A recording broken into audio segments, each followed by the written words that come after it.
তৃণমূলে গোষ্ঠী কোন্দলে খানাকুলে ধুন্ধুমার, তৃণমূল নেতাকে মারধর, পোশাক ছেঁড়ার অভিযোগ। পরিস্থিতি সামাল দিতে বিশাল পুলিশ, র্যাফ লাঠি হাতে তারা পুলিশের। তৃণমূল নেতাকে মারধর, পোশাক ছেঁড়ার অভিযোগ। খানাকুলের ঘটনা, হুগলি খানাকুলে ধুন্ধুমার, তৃণমূল নেতাকে মারধর, পোশাক ছেঁড়ার অভিযোগ। পরিস্থিতি সামাল দিতে বিশাল পুলিশ বাহিনী, র্যাফ। দীপাঞ্জন রায় রয়েছেন। দীপাঞ্জন, এখন কি পরিস্থিতি সেখানকার? পরিস্থিতি এখন জায়গায় পুলিশ মোতায়েন রয়েছে এবং দফায় দফায় চারিদিকে উত্তেজনা ছড়িয়ে পড়ছে। প্রথমে বলে রাখি, খানাকুল 1 নম্বর যে পঞ্চায়েত সমিতি আছে সেইখানে তৃণমূলেরই দুটো গোষ্ঠীর মধ্যে মারামারি শুরু হয়। একটা দীপেন মাইতি, অপর হচ্ছে নৈমুল হক ওরফে রাঙার গোষ্ঠী। কারণ এই যে পঞ্চায়েত সমিতিতে কিছু জন সদস্য তারা প্রথমেই পদত্যাগ করেছিল ওই রাঙার বিরুদ্ধে।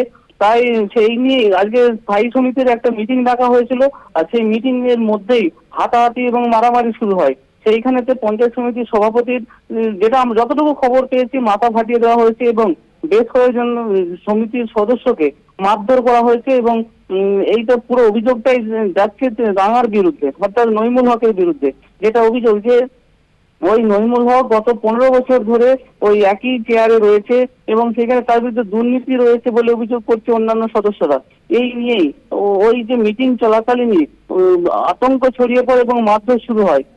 এই তারপরেই এলাকায় পুলিশ মোতায়েন রয়েছে, তাদের সমর্থকদেরকে হটিয়ে দেওয়া হচ্ছে। পুলিশ কখনো কখনো পুলিশ হয়তো তাদেরকে হঠাৎ গিয়ে লাঠিচার্জ করেছে, আমরা দেখেছি। দীপাঞ্জন, জানতে চাইব যে শুধু কি মাত্র একজনের বিরুদ্ধে দুর্নীতির অভিযোগ, তারপরে তার প্রতিবাদ আরেক গোষ্ঠী, সেই কারণেই পরিস্থিতি এত উত্তপ্ত হয়ে উঠলো, নাকি অন্য কোনো কারণ রয়েছে? এক্স্যাক্ট কি কারণে পরিস্থিতি এতটা উত্তপ্ত হয়ে উঠলো যে সেখানে এত সংখ্যক পুলিশ বাহিনী গেল, র্যাফ নামাতে হলো? ওই যে নৈমুল হক, যে রাঙা ওরফে রাঙা, যার বিরুদ্ধে অভিযোগ করছে বাকি সদস্যরা, তিনি নাকি সবসময় ওই সমিতিকে চালাতে দিচ্ছে না এবং যে কোনো কাজ করতে গেলে সভাপতিকে বাধা দেয়।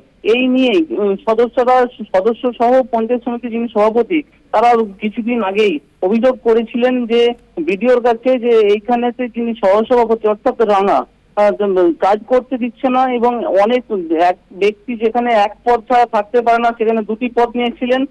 এই বিভিন্ন রকম দুর্নীতি তিনি তার সঙ্গে আপোষ করতে হয়, এই নিয়েই তারা গর্জে উঠেছিল ওই সহসভাপতি অর্থাৎ রাঙার বিরুদ্ধে। এক্ষেত্রে জেলা তৃণমূল নেতৃত্ব তারা কি বলছেন?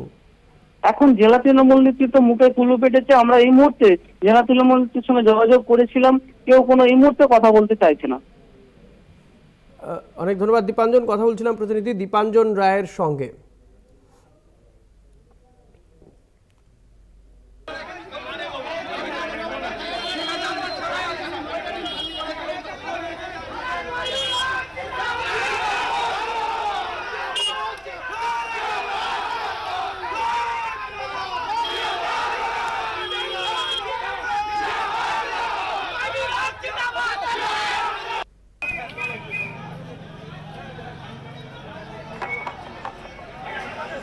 হুগলি খানাকুল উত্তপ্ত পরিস্থিতির সৃষ্টি হয় তৃণমূলে গোষ্ঠী কোন্দলের জন্যই। ধুন্ধুমার পরিস্থিতি, সেখানে নৈমুল হক ওরফে রাঙার বিরুদ্ধে একাধিক অভিযোগ, দুর্নীতির অভিযোগ রয়েছে। পঞ্চায়েতের সহসভাপতি, তার বিরুদ্ধে দুর্নীতির অভিযোগ তৃণমূলের আর এক গোষ্ঠীরই। আর তাই নিয়েই কিন্তু গোষ্ঠী কোন্দল, খানাকুলের ধুন্ধুমার, তৃণমূল নেতাকে মারধর, পোশাক ছেঁড়ার অভিযোগ। পরিস্থিতি সামাল দিতে বিশাল পুলিশ বাহিনী, র্যাফ মোতায়েন।